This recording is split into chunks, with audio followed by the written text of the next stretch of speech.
भेजी दियो डाकिया से रखिया हो।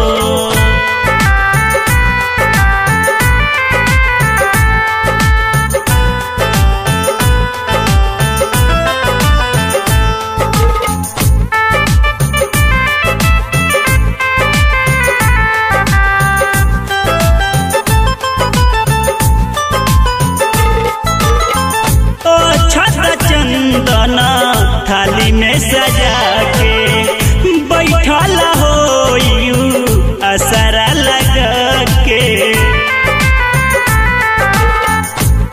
छत चंदना थाली में सजा के बैठल हो असरा लगा के। हर साल बांधत रहे रखिया कलैया में बचपन के संगतिया हो।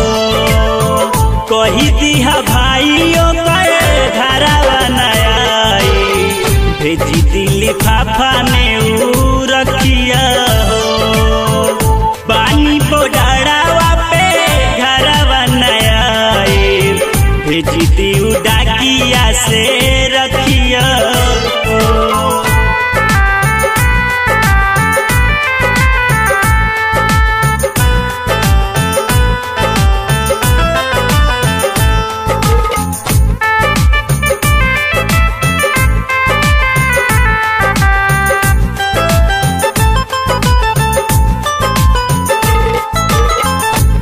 परदेसी भइल हम परदेसी, हम नहीं देख पाओगे हमें न देखी। परदेसी भइल हम परदेसी, हम नहीं देख पाओगे हमें न देखी। राकेश रंजीता रोवत होई धरा में अखिया हो।